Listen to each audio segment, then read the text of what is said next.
We're off to the Great Smoky Mountains in search of Bigfoot. So buckle up and let's hit the road.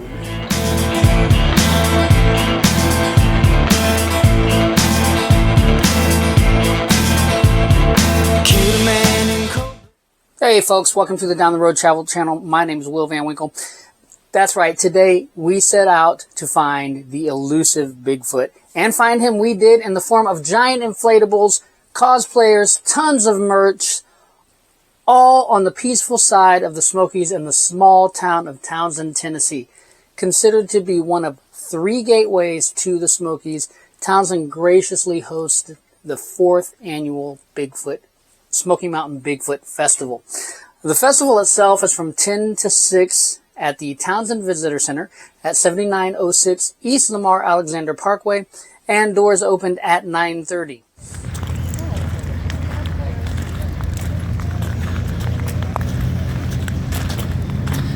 I'm just looking at the mountains. Look at that view. It is very pretty. Now, I want to say personally, I'm a skeptic. But with new species being found and species ones thought being extinct resurfacing, cryptozoologists, both professional and amateur, are out to be the first to present undeniable evidence of the existence of the ape-man-like creature. So far, nothing's been found, no bodies, and that's where I get skeptical. And, you know, we found fossil records, we found all kinds of things. We've never found a Bigfoot. So, who knows? Maybe these people are onto something and I'm wrong, but we went to have a good time. I should note, this year's event took place on May 4th, officially known as Star Wars Day. May the 4th be with you. Now, that got me thinking that Bigfoot looks an awful lot like Chewbacca. So maybe Bigfoot's really a Wookiee? I mean, I see the resemblance, don't you? Now, interesting side note about Chewbacca, and this ties this all together. This is a great little circle here for me. When they were shooting Return of the Jedi, they did that up in the Pacific Northwest, in Oregon to be exact. While they were shooting those scenes in the forest, they had to have a crew around Chewbacca at all times so that people didn't mistake him for Bigfoot and shoot him and try to bring him in for proof that Sasquatch exists. Now, that being said, Chewbacca was portrayed by the actor Peter Mayhew. Peter Mayhew lives in Dallas. I'm from Houston. His publicist, Barry Rogers from WaynePR.com, was also my publicist. And, of course, I'm at the Bigfoot Festival. So that, folks, is what I would call a full circle. It's a roundabout way to get there, but there are connections between Bigfoot, Star Wars, and me. And I think that's a pretty cool little circle there. Personally, that may just be the inner geek in me coming out. I don't know. Now, back to the Bigfoot Festival, though. At this family and pet-friendly event, there was a 5K run that started at 9 a.m. And I thought maybe the run would be called off due to rain. It is raining right now. We got there. It looked as if it took place. And the runners did not have to pay a fee to enter the festival. And I'm not a runner, so this info escapes me. I don't know 100% if they paid or not, but I recall reading that. So we'll leave it as runners didn't pay. There was live music. Apparently there were cover bands. Personally, as a musician myself, I would have rather seen an original artist, an up-and-coming artist, go there. People aren't there for the music anyway. The music is just kind of something extra that's there, so why not give an original artist a chance to maybe win over a fan or two? Plus, you know, cover bands exist to keep people at the venue that they're at, specifically bars, keep them there, keep them drinking, increase bar sales. Original bands bring people in, so you might have even gotten a few more people that didn't know about this. That's just me. That's what I would prefer. Not really sure what you guys think. Let me know in the comments below. Apparently, a lot of people think original music's dead, but you got to remember at one time these covers were somebody's original music that nobody wanted to listen to. So I personally would have gone the other route. Now, there were 75 vendors as far as the eye could see. I was just saying that if you specialize in Bigfoot merchandise, this is kind of like Black Friday for you.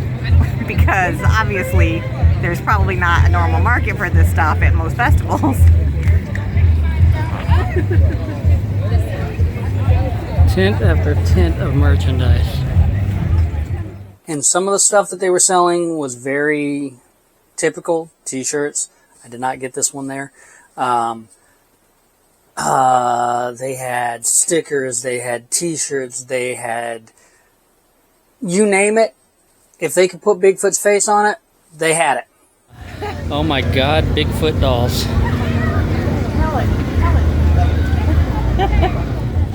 There were 30 food trucks. Looks like food's on the right, so I'm going to the right.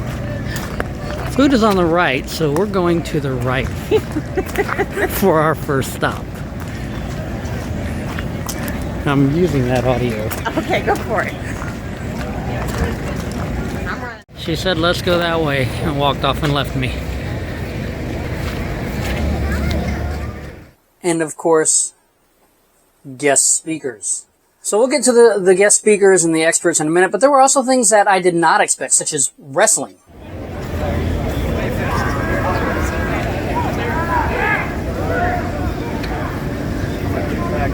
I did not know they had wrestling.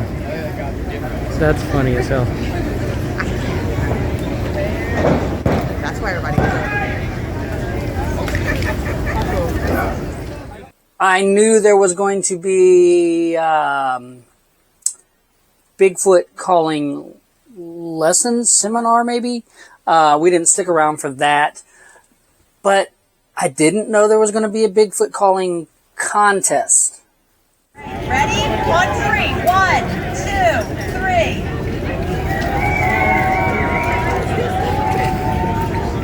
Ah! Yay! Thank you, John.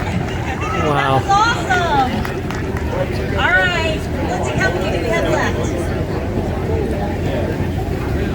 Okay. All right. Ooh, ooh, ooh!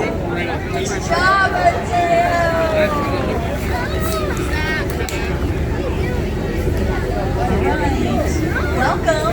What is your name? Lionel. All right, Lionel, go ahead.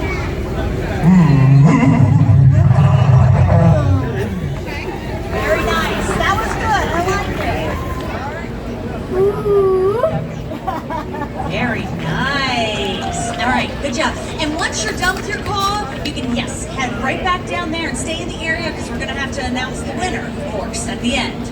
All right, what is your name? I'm Robert. All right, Robert, go ahead. Oh! Here's Spongy, Spongy, Spongy, Spongy, Spongy! Now what's funny is during the contest, these people are taking this super seriously, so I would maybe, if you are not a believer, keep that a little on the down low. These people are super serious about this. During the calling contest, the people sitting next to my wife Dana, we're talking about how, basically they were talking about the contestants, and they were saying, oh, this guy is great, he's always reliable, you know, things like that. So they knew who these people were, so they've seen them do this before, and I would imagine not just at this particular festival. They may have seen them in other venues as well. Another thing that I did not expect, I know there was wood carving, and it was complete with a wood carving contest.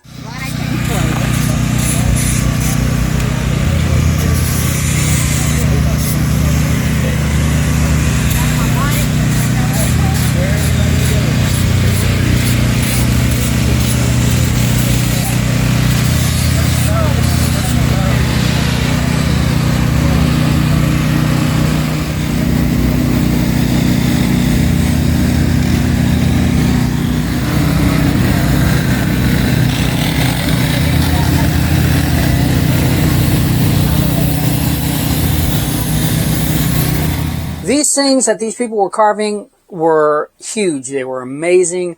I'm watching them do this, it's a log, and suddenly this log is starting to take shape. They're not using a pattern, they're not drawing anything, they're just going to town with a chainsaw and a grinder, and they are creating these amazing works. And so when you see these things on the roadside and you think, man, that's expensive and it's ugly, and where would I put that and all that, and there's a reason it's expensive. That takes a lot of skill, a lot of effort, and they're very good at what they do. So I was impressed with that. It's still out of my budget to purchase one of those. Plus, again, where would I put it? Now, beyond the carving contest, beyond the wrestling, beyond the food trucks, beyond the vendors, there were experts. Experts were on site to speak of their theories and experiences in their efforts to find a Sasquatch and prove to the world the creature does exist. Again, there's a stigma, there's a sense of being ridiculed around this subject. But yet we don't have a body, we don't have bones. So what's going on with that? Well, attending experts included Ron Moorhead, adventurer, researcher, and author. From the Travel Channel's Expedition Bigfoot, there was Russell Accord and Ronnie LeBlanc. From Animal Planet's Call of the Wild Man was Turtle Man, and apparently this guy is a huge celebrity because I heard people gasping when they saw him. From Travel Channel's Mountain Monsters, you had Buck Wild Bill Huckleberry and cryptolinguist R. Scott Nelson, and you also had Diamond Jim Boardwine. So there's a lot of people there, and these speakers not only shared their accounts searching for Bigfoot and their theories as to why no hard evidence has been found, but were also available for autographs.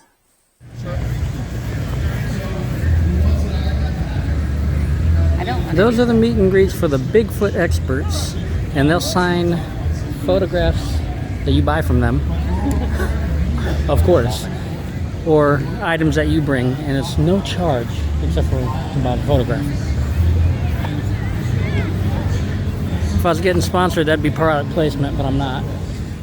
You'll hear of sightings and experiences, and even have the opportunity to learn the calls to attract the Sasquatch. For true believers, there's a VIB, that's very important believer. That event is the night before the actual Bigfoot Festival, and it is a $200 entry fee. And you can meet and mingle with some of the speakers. And personally, I have to say that for $200, I do not believe anything. Meaning, that's a little steep for us. So we decided to stick with the cheap seats and just go to the festival for less than $13 per person, or $15 at the gate. Now you can buy those tickets online at Eventbrite for next year's event, and it's like it was this year, $10 plus the Eventbrite fees, which brought it up to about $13, a little over. $15 at the gate. Children 10 and under are free, and there is a $25 per car parking fee. So it's almost as much as a ticket price for two people, but the proceeds go to the Townsend Fire Department, so we justified that expense. However, there were many unofficial parking areas that ranged from $10 to $20, depending on how far away from the visitor center they were located. We saw a guy dancing around in a Bigfoot costume, and it was $20, so we chose to park there. I parked there. You gonna wear a Bigfoot costume and save me $5? That's where I'm going. I don't know how much of that went to the volunteer fire department and how much of that went to the landowners. I would assume something went somewhere to the volunteer fire department because not everybody was doing it. And if it was just private people on private property doing it, I'm sure it would have just been, not allowed. So now there's a VIP parking pass. That only gets you a guaranteed spot a little closer to the event. There's nothing really special about it. But with the event not having handicap parking, that may be worth the extra $6. Plus now there are golf carts advertised as available for those in need for a fee. I didn't see what the fee was. Again, we didn't park at the official parking. We parked a little bit further off. So personally, I didn't see those, but I'm thinking they just went from the official parking, so I don't know exactly how much that cost. But if you are in need, they can give you that information. We went strictly for the fun of it, and it did not disappoint. We should go to that. We should go to the Bigfoot research booth.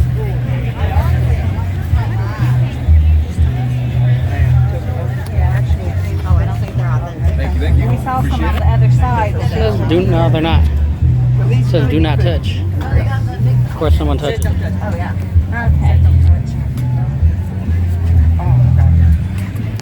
Okay. Now again, we did go just for the fun of it. We're not believers. We just wanted to have something different to do and something fun to do. And it did not disappoint. There was literally something for everybody. There were bouncy castles. There was food, vending, music, wrestling. Well, they're kind of brave because, yeah, they're giving beer to Bigfoot hunters.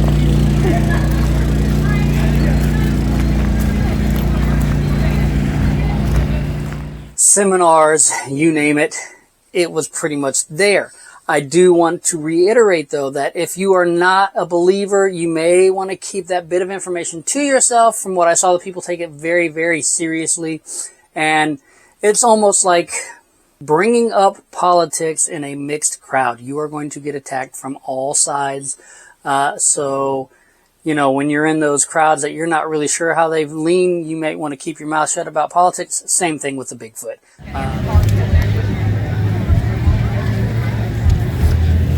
I'd vote for Bigfoot. Just kind of exchange those knowing glances with whoever you're going with and have fun with it.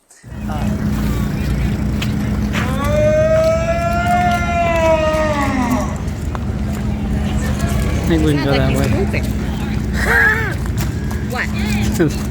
He did a little bit, didn't he? Yeah. Yeah, we got multiple podcasters.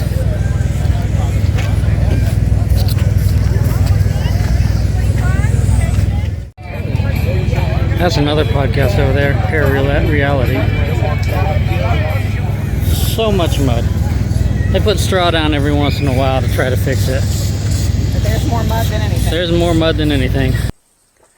For an event that has only been running 4 years, I have to say it was well organized, pretty punctual, and it was much, much larger than I expected. Now, I'm a musician. I've played festivals. I've been around for 4 or 5 years, and most of the time it was chaos. This was running like clockwork. So whoever put this together knew what they were doing, and they did it well. What? So the Bigfoot Festival was very interesting. It's a lot bigger than I expected it to be for only the 4th annual. Whether you believe in Bigfoot or not, whether you just think it's fun to play around, or you just want to people watch, this is like prime location for people watching. The people that take it seriously, and the people that disbelieve, the people that liked my shirt that said Bigfoot stole my weed, and the people that disapproved of my shirt that said Bigfoot stole my weed. You get a little bit of everything. So I think this is actually worth the $13. So if we find ourselves in the Smokies again when the festival's going on, we'll definitely be back. And you should go as well. As I said, you know, if you're a non-believer, best to attend to somebody who knows you and understands your knowing glances rather than offend those who take it seriously, because we wouldn't want to riot on the peaceful side of the Smokies. Let's save that for Gatlinburg. If you like the original music that I've used in the background, you can find that on your favorite streaming channel or right here on YouTube. Thank you for watching, and I'll see you down the road. Let's hit the road.